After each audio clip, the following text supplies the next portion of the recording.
All right, progress. Not the greatest progress, but progress. So, one of the things I'm gonna have to change, I'm gonna rebuild this entire thing, rewire, or at least tuck a lot of that wiring, sheath it, whatever. I did not move the pedals over, just the column itself. Has a little bit of movement. I still need to triangulate, so I just moved over the actual column mount, not entire boxed in section for the pedal box. So as a result, I'm gonna have to box it in myself. I can't move those pedals. I mean, I could, but then I would have to be stuck with an inline 6, and that's just not gonna happen. Shifting, more room than I had before. Reverse, yeah. I'm gonna do a lever of some kind, but you know, I'm gonna have to angle this like so, and instead of being out this way, it'll be more, you know, back to me. Maybe a bigger handle, that way yeah, bigger handle, that'd be fun. Turn signals, left, right, fan, lights. I mean, it's not bad. It is, I mean, for a car this terrible, it's really not bad. There's plenty of other things I need to focus on, like wiring, for example, giant holes in the floor. So my plan is to use a Willwood pedal box. For a guy my height, it's not gonna be a problem.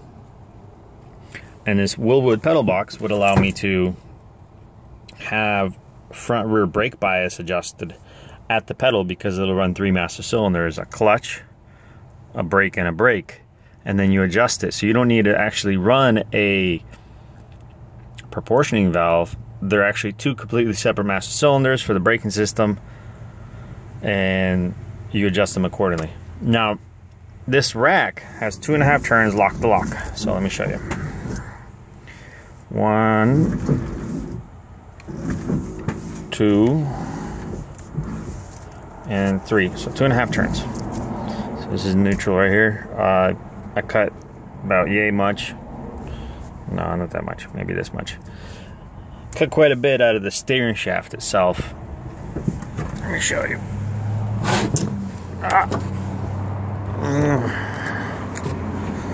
But it's in. I'm pretty happy with the clearance of it. Tie rods are on. Everything's in. Only reason I don't leave brakes on is so crackheads don't steal them. But I'm gonna have to clean up all this nasty wiring.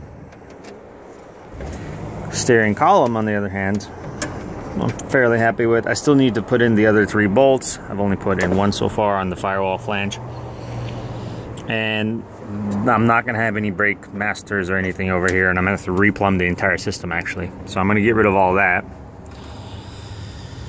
Master cylinder for the clutch and everything. Although I might use that clutch master. There's no reason not to, actually, come to think of it. 7/8 master.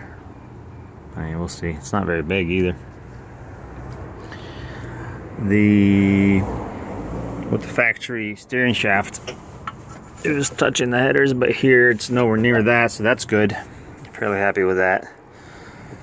Everything lines up good, and now it is officially right-hand steer. Not quite yet right-hand drive because I don't have any pedals, but from this point on, the front end's done, other than to plumb the brakes. So from this point on, I can focus on, you know, this.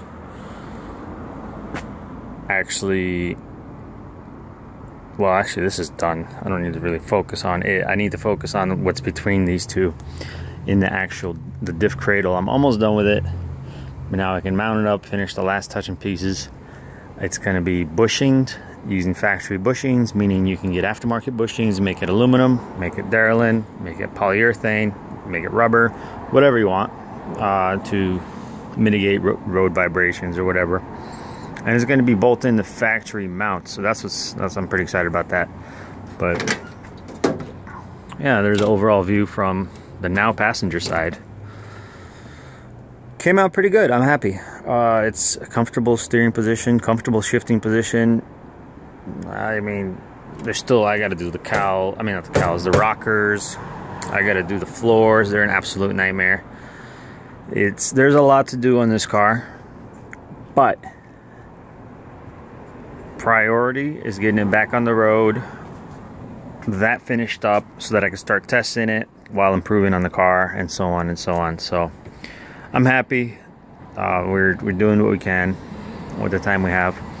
The big step, once I finish up the center thing, is I'm gonna put in the CVs in their locations in the diff and on here on the hubs, and then measure the shaft that I'll need. In fact, I might even sacrifice one of my CV shafts, because I have 3, and cut it and weld it to where I have a mock-up. Obviously it's not going to hold up even 2 horsepower, but I'll have a mock-up to where I can test fit it, make sure it goes up through its range of motion, let go of the coilovers entirely, to where I can use a jack, move it up, down, see where the CV lines up on, you know, length and all that. And that would then allow me to send in my 2 uncut shafts to Moser or Drive Shaft Shop or whoever for $75 each, and they would cut the 2 shafts I have to the exact length of the shaft that I would send them as a mock-up. It would be that simple. You know, I could try left and right, and if everything lines up straight, then I could then cut them.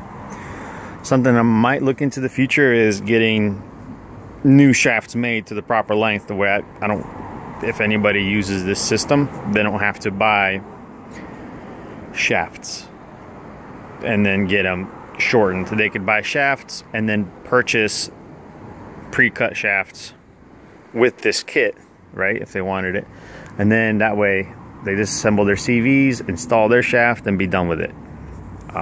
Plus it would be stronger because the factory shafts are actually hollow. I mean, they're plenty good for 500 horsepower on a Mustang. Anything more than that, yeah, you're asking for trouble. But that's, a lot of it has to do with wheel hop, and the other issues with it is they're heavier. So on a car this light, you're not going to run into much problems with 500-600 horsepower. And anything more, you got to always buy an aftermarket CV setup for $1,200, $1,300. Custom length's only $100 extra, so that's not an issue whatsoever. You know, you're not going to need stub axles, companion flanges, adapters on the R200. It's all going to be a 2015 Mustang shaft, cut down the length. So there are definitely pluses with this system. Of course, yeah, my frame rails are toast, man. That thing is gone. So, well, I will see you guys when I have more updates, and I am putting together an actual like how-to from all these different video clips and stuff. So I will catch you guys later, and hope you guys have a good time.